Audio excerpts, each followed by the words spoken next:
want to talk about more weird stuff, some some psychic stuff that nobody talks about or knows about. Uh, there's a lot of stuff that happens in the psychic or spirit world that if I told you, then you would buy me that ticket for the loony house. But they, they keep happening so many times that I see that there is some legitimacy, some validity to it. Well, I was in one of the jalasas of Sufi master, and he usually doesn't,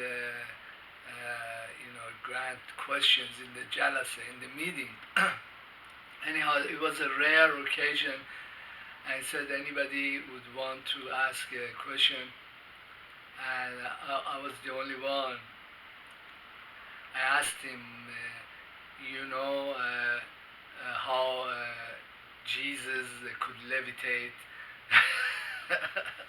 walk on water, or Imam Ali traveled, they call it in Islamic literature, Tayyul Ars. Basically do the same thing, travel through the air from one city to another. How did they do this thing? I know it couldn't be totally false because there is so many historical narratives and so many references to it.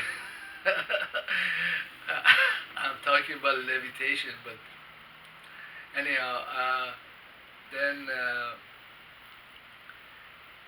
Sufi masters gave a very strange answer. It was like that these people, they totally tune in. It's the same thing as receiving inspiration or receiving the spirit, but it's so strong that this person would just become the spirit, would become like God can do whatever he wants or she wants.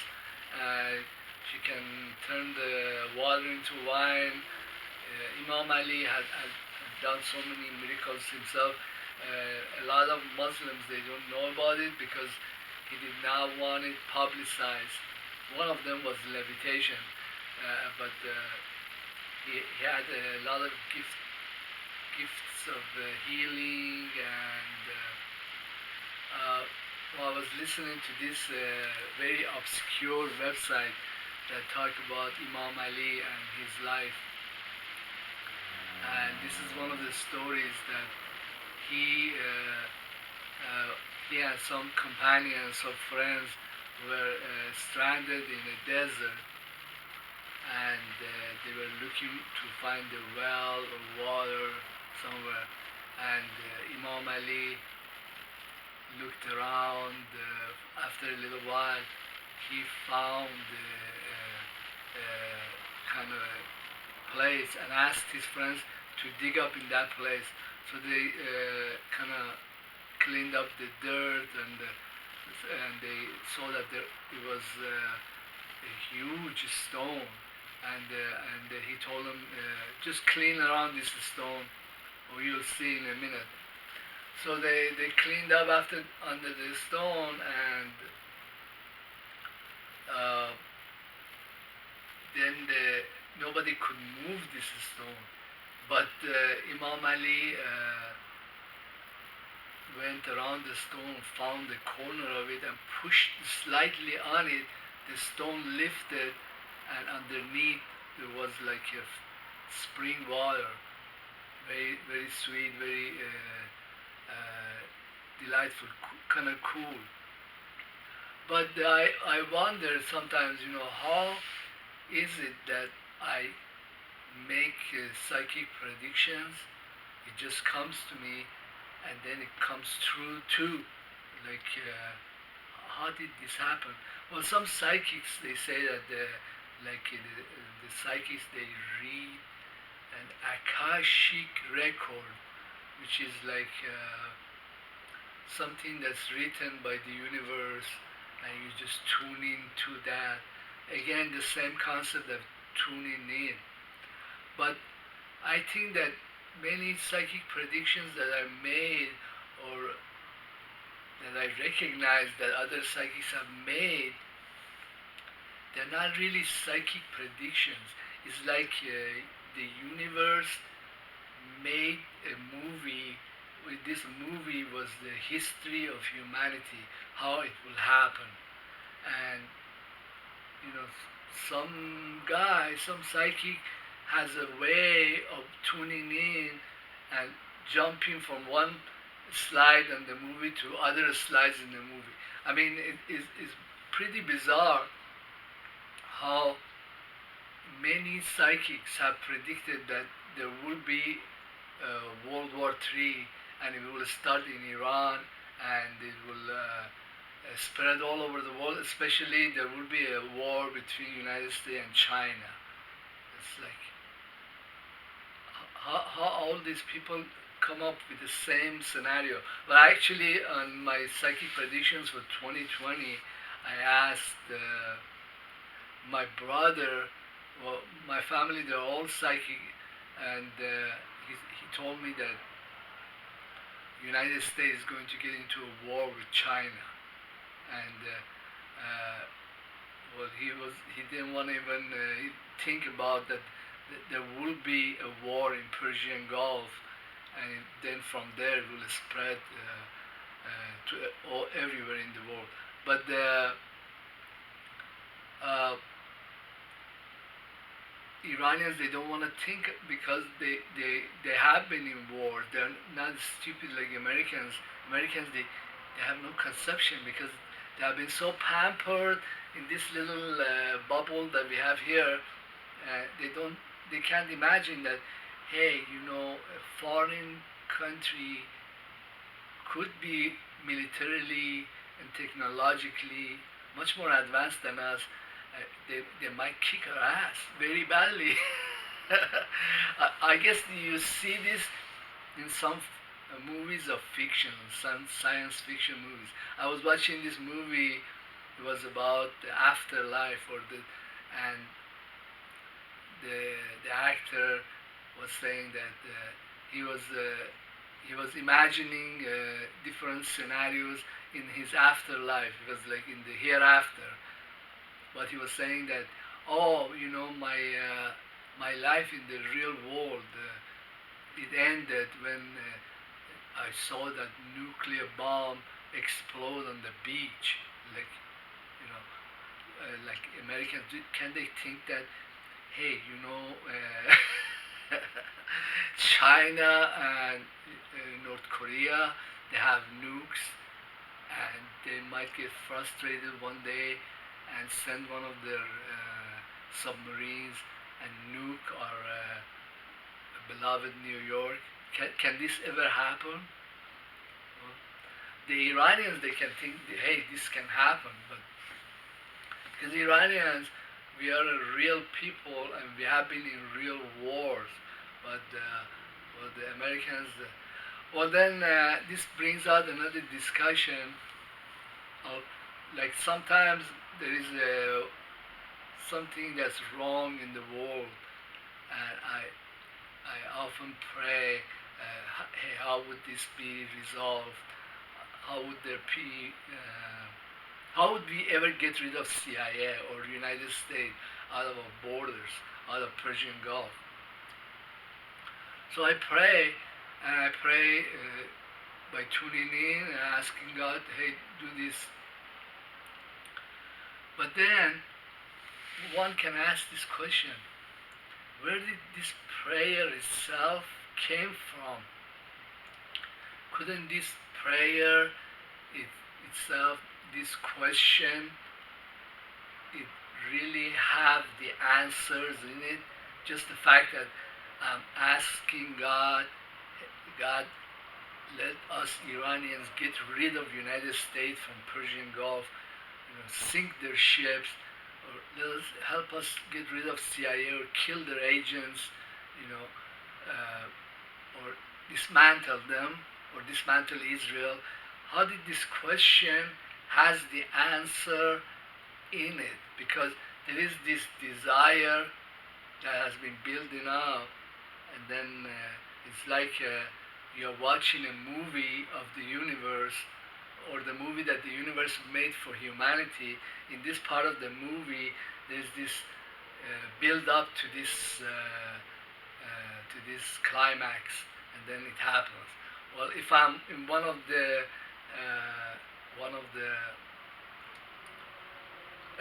parts of the movie before the actual climax, I could be reading this prayer.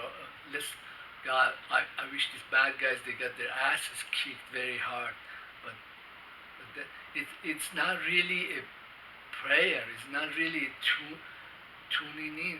It's like the psychic has become the universe. It's just the same with the Imam Ali. Imam Ali tuned into the universe, and there were previous civilizations in that desert. Okay, and there were a well there. How did he find out that there was a well and the stone was there? And he could, by lifting only a section of the stone that was like a trip, trip part of the stone, you could remove the top of the well or the spring and get to the water. How did this happen? This is itself a very interesting research, because it shows that what the Sufi masters said was correct. When a psychic is a very good psychic, and when you tune in or when you pray, you become the universe. The, what you desire, you find a way to achieve that desire. I think that many of my prayers are answered, and I do believe in power of prayer, but also it has to do with actually becoming the universe. Well, there is on my psychic predictions for 2020. I said that many of the events that are happening right now are predictions of Prophet Muhammad for end times, and actually we are in the end times. And well, another interesting thing. This is kind of weird the way of looking at it, but I read about it in a book about virology or bacteria, and the author was saying that there is these emergent viruses that are coming on,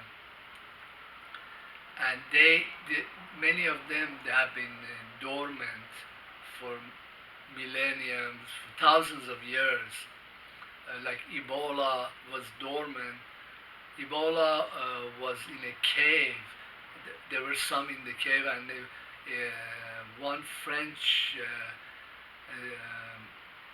man who was exploring the caves, he went in there and he got cut by one of the stones or the wall of the cave, and that's how the Ebola bacteria got into the French guy. And then he brought it out. He was in Africa working in a power plant, and then he got the locals infected. In fact, Ebola was dormant virus. It could have stayed in that cave for another 1,000 years. Who knows? But then he brought it out. But then there is another mechanism that the viruses get foothold, and that's through people who are eugenists, like Bill Gates, and they. Well, I wrote a tweet about this. It's like his way of thinking about people and viruses is like the way you think about his stupid operating system. You know, when the Windows was on, it has so many bugs, older versions of it, and he, I think he installed the bugs himself or the viruses, and then millions of computers and all these businesses get infected by the virus that he himself installed, and then he would come up with a patch and then charge them some money, the businesses, and give the patch away to the people who couldn't afford it, and they were bitching about it. So his way of thinking about viruses is the way he thinks about his viruses for the computer, and he thinks that okay, if we re-engineer the coronavirus, make it a bit more deadly, alright, then maybe we can kill more Iranians or Italians or Chinese, but at the same time, a more scaled down version of it could come here, and then we would use it to, sell our vaccines that we already made. In fact, he had made the vaccine for coronavirus about 5 years ago, and despite the fact that there is a medication for malaria called hydroxychloroquine that kills this virus in 48 hours, and we still got all these stuff going on. It has been very useful for crowd control, for shutting down churches, and it's like society is becoming atomized. Like we are each like in one is guy is here and the other guy is over there, or the girl is over there, and we talk to each other through the medium of Facebook, and then there is the CIA and intelligence services that they can monitor these devices, and the way we can talk to each other and do data mining and figure out where we are all thinking that we might be going, and then we they're like plan, they make products and stuff to go along with this mania, whatever it could be. But then when I was praying, I prayed God, I wish that many of these American elites, the wealthy, the bourgeoisie, the motherfuckers like Bill Gates that come up with such schemes, that the world will become very uncertain, unsafe, dangerous places for them. And just like in the French Revolution, many of them would get killed or injured and have to run away to, I don't know which hole in the ground. Is this a prayer, or am I seeing a little bit in the future because I'm sitting in a movie theater and I gotta have a clue that how this movie is gonna play out, right? It's kind of same concept or idea, or I don't know. Uh, then some interesting thing about the past from this story from Imam Ali's event in the desert of finding a water well, is that there is evidence that we have had 4 very long epochs of civilizations. I don't know, this could have gone back 300,000 years, 400,000 years, and we humans, we have screwed ourselves really in very badly. It's like a movie that was made.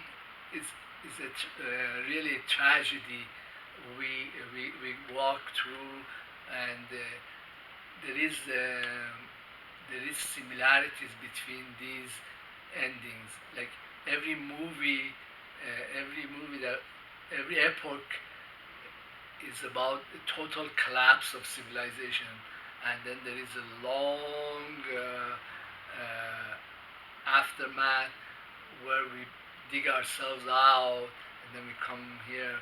And this, uh, from the Islamic prophecies of end times, it seems that this epoch is going to also end in many disasters, but I think that the divinity is going to intercede and interject itself and take control of it. Well, many people, they don't believe that the universe is a simulation. I believe that the universe is a simulation. I also believe in the Islamic version of it. That's it. Well, some Muslims believe that there is a word for it. It's called taqdiri. That the, there is nothing in the universe, in the world, in our world, that happens that in some form or another God didn't want that to happen. Like even people, the way they are and the way they come into a civilization, there is a taqdir, there is a premonition, there is a prophecy. God wanted this person to come in at that stage in the universe. Well, some historians, they talk about this, that for example, if there wasn't a Hitler, somebody else would become Hitler. If there wasn't a Napoleon Bonaparte, then somebody else would be.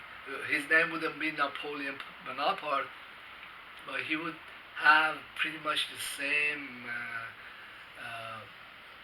kind of demeanor, the same kind of stuff, and this very well. The Sufi master said that he kind of broadcast a lot of stuff about my personal life, my childhood, and I also said that I'm gonna marry again, and he told about who I'm gonna be with. But at some point, he asked my ex about my exact date of birth. I guess many psychics, they go, but they believe in the influence of constellations and the dates. And I don't believe in that. I believe in that if you tune in, like Imam Ali, to the universe will tell you exactly what. You don't need this. Look into constellation, because all it does is gets your rational mind working like over time until the spirit comes in and makes the correct predictions. I don't know. It's just my impression of it. And another thing about the U.S. empire and the mess that it has made of the world, and the fact that their economy has died, and many of American economists, and I was watching Kaiser report, they were saying, oh, like all our companies are dead or dying, and then, oh, we have all this time, even though we are in depression, then all this new renaissance is going to happen. We're going to start doing all these things. We're going to recreate our world. It might even be better than the previous world. But say you had a serial killer and he got caught and he was executed. Then after they either cut his head off or he hangs on the noose, then when they bring him down, there is not going to be magically some little kid going to spring out of him and we're gonna start a new civilization or a new life. This criminal, he's dead, and he is going to be dead for an eternity. Okay, what will become of the U.S. Society, or what will become of the American population is something else that I'm going to tell you about. Uh, it, we have to look at the history of how other empires have died, and well, on some level, on the personal level, things will become better because when the empire, the Roman Empire or the Persian Empire or the American Empire or the British Empire, when it was fully active, it sucks up all the resources of society, all their monies through taxes or hidden taxes like publishing false money. The Romans did some of that too, and all the all of that is going to be gone. All these extra taxes, but that's just the beginning of the burdens that was on society. The other burden that was on society was all these elites, all these intelligence agencies and heavy duty military, navy, all of them sucking all kinds of cash, human resources, uh, God knows what else. That's just the beginning. Then they have their Wall Street and they have their banks, and they suck in all the resources too.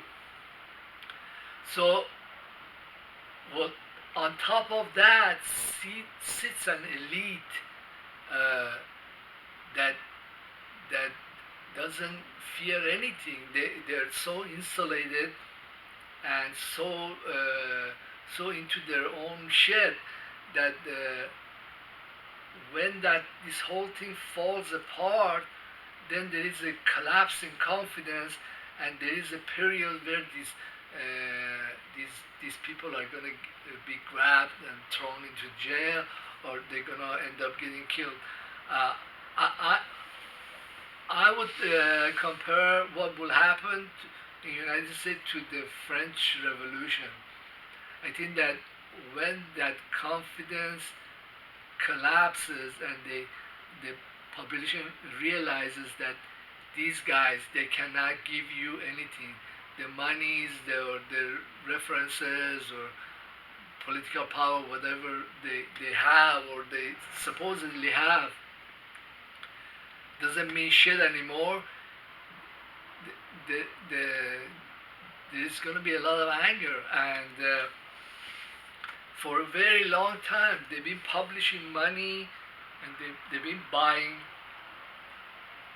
different populations, keeping them passive, buying foreign leaders, buying even foreign mercenaries and personnel. I think the, the, the deadliest enemy that the United States has is its own underclass, all blacks, Chicanos, Spanish. They are the ones that are still working and making whatever that's left still functioning. And when they realize that the money that I'm getting is trash, it does not mean anything, and I'm not going anywhere. Oh boy, that, that's the day, huh? And yeah, there is going to be depression, and this depression is really the kind of depression that a dead guy has, and it's going to be like more like disintegration, like when a corpse dies, every piece, all the cells, they separate from each other. The living ones, they separate from the dead ones. The dead ones, they curl up and they en mass, It's a mess, and the hand goes somewhere, the foot goes somewhere else. That's what will happen. Well, after the Russian Empire, the Soviets fell apart.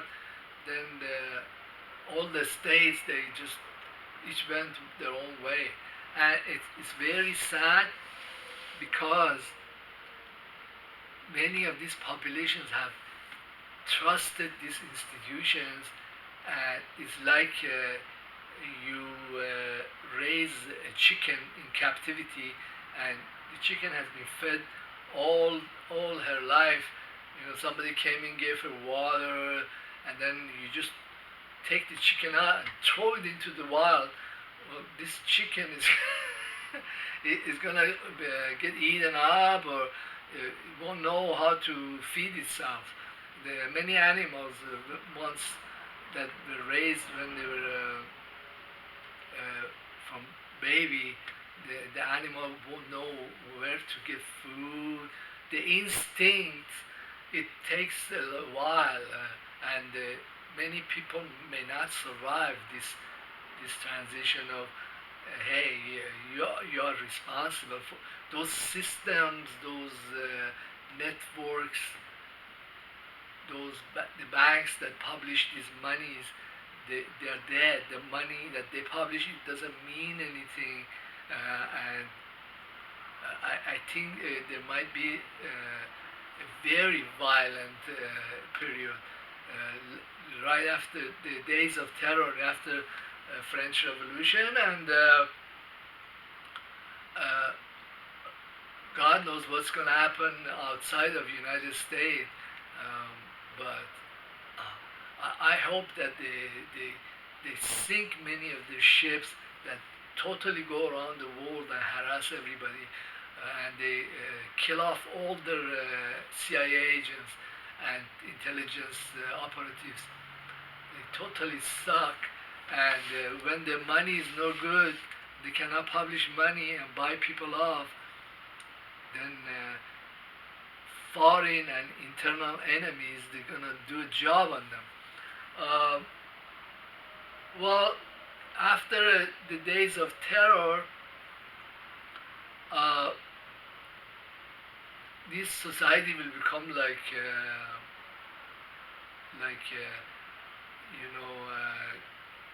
like Bulgaria or Romania. It's very ill adapted.